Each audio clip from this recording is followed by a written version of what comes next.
Fala galera, rock and roll, beleza? Aerosmith, Van Halen, Judas Priest, Sex Pistols e, é claro, The Ramones. Tudo isso hoje aqui na nossa história do rock. Meu nome é Rodrigo Clark e vamos falar de rock and roll.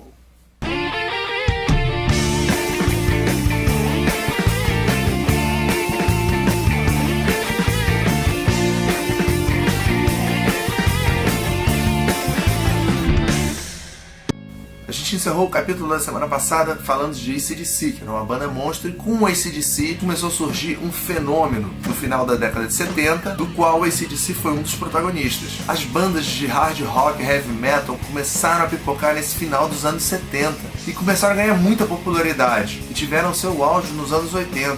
Mas já no final dos anos 70, essas bandas já estavam lotando estádios. Os shows passaram de pequenas casas de shows para grandes estádios. E aí veio esse fenômeno do chamado rock de arena. Além do AC/DC, um grande representante dessa leva foi o Aerosmith. O Aerosmith, do começo da carreira, era uma banda claramente inspirada nos Rolling Stones. Até os trejeitos do vocalista Steven Tyler lembram um pouco o Mick Jagger. O primeiro álbum do Aerosmith, na verdade, é de 1973. E nos anos 70, o Aerosmith ainda não era uma grande banda. Para piorar, a banda andou muito em baixa no começo dos anos 80 pelo uso de drogas. E dessa época tem até um disco chamado Done with Mirrors, que quer dizer feito com espelhos, que é onde a galera botava a cocaína para cheirar. Esse disco marca o fundo do poço do Aerosmith. Mas em 86, eu já estou me adiantando na história, o Aerosmith teve um ressurgimento, cara. Porque um dos grandes clássicos da banda, Walk This Way, foi regravada pelo Run DMC em parceria com o próprio Aerosmith. E fizeram um clipe muito legal, que fez a música ser impulsionada pela MTV. Isso foi em 1986.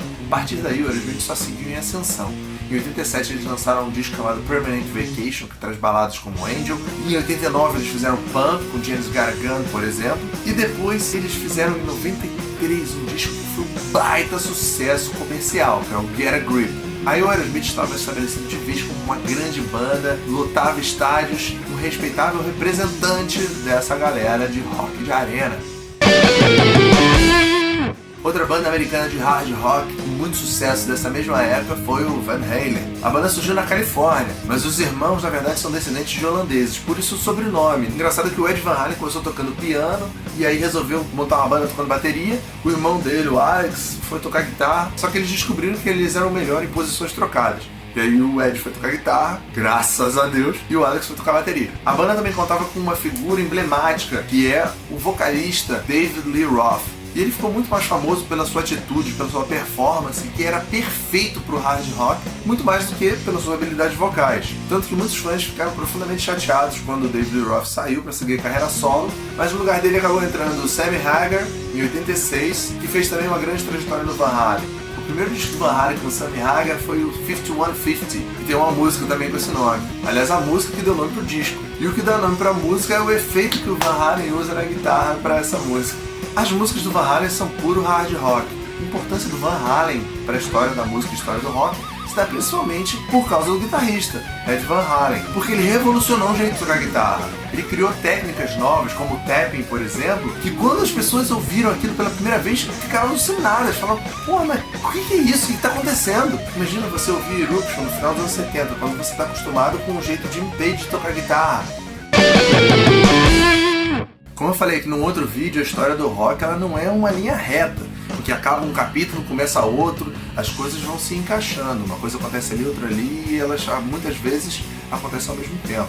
E tiveram dois acontecimentos muito importantes no final da década de 70. O primeiro foi o chamado New Wave of British Heavy Metal. Era um jeito novo de tocar heavy metal, mais rápido, mais agressivo. Foi um upgrade do heavy metal dos anos 70. Tiveram duas bandas que se destacaram pra caramba nessa cena britânica, que é o Judas Priest e o Motorhead. Em 74 surgiu o Judas Priest, influenciado obviamente pelo Black Sabbath e o Led Zeppelin, que eram as grandes referências do estilo naquela época. De 74 a 80 o Judas Priest lançou uma porrada de discos, 7 discos pelo menos. Em 80 eles lançaram o disco aço britânico, British Steel, que tem a música Breaking the Law. Já o Motorhead foi a banda que mais influenciou as bandas de speed metal e thrash metal que vieram depois. O Motorhead tinha um formato simples, era um trio, era baixo, guitarra e bateria, e o Lemmy, que era o baixista, também cantava. Chegaram a perguntar pro Lemmy, mas por que um trio? Por que só 3? Ele falou, porque é tudo que a gente precisa. E além do New Wave of British Heavy Metal, também estava rolando naquela época, no final dos anos 70, o movimento punk. começou a surgir o fantástico, maravilhoso punk rock. O que a gente tinha na época? As bandas de rock progressivo e as de glam rock. Mas tinha um pessoal que achava tudo isso muito chato. Era um público que não se identificava com toda aquela purpurina do glam rock e também não tinha paciência para aquelas músicas de 14 minutos, sendo que metade era solo de guitarra, do rock progressivo. Aí começaram a surgir umas bandas de garagem, fazendo um som mais rápido, mais direto, mais objetivo. A rigor, em termos de sonoridade, o punk rock é uma volta às raízes do rock and roll. Porque naquela época na Inglaterra estava tendo vários acontecimentos sociais que geravam insatisfação da juventude. Em termos de sonoridade, as músicas tinham poucos acordes, uma letra fácil e bastante energia e peso nas guitarras. Além disso, o punk rock tirava os shows de rock das superproduções e voltava para aqueles pequenos clubes, como o CBGB de Nova York. No punk rock britânico no final dos anos 70, duas bandas se destacaram. Foi o Sex Pistols e o The Clash. O The Clash é considerado por muitos como o verdadeiro punk rock britânico, por causa da musicalidade, da ideologia e da atitude do grupo. Já o Sex Pistols era um quarteto. Johnny Rotten no vocal, Paul Cook na bateria, Steve Jones na guitarra e no baixo... você ia falar Sid Vicious, né? Mas o primeiro baixista do Sex Pistols foi Glenn Matlock. E o clássico Anarchy in the UK foi gravado com esse baixista. Aliás, tem até uma história engraçada, porque eles assinaram um contrato com a EMI e quando lançaram essa música, Anarchy in the UK, o pessoal ficou horrorizado e cancelou o contrato. Aí eles assinaram com outra gravadora, a Virgin, e lançaram uma outra música, que é God Save the Queen. E essa música foi proibida de tocar na BBC. Os caras estavam causando na Inglaterra. Foi nessa época que o Glenn Matlock saiu, e aí eles precisavam arranjar um outro baixista e botaram o Sid Vicious. O detalhe é que o Sid Vicious não sabia tocar baixo. Eles pegaram o cara porque o cara tinha a atitude que eles queriam. Esse cara é maluco pra caralho, esse cara é o cara que a gente quer pra baixista da banda.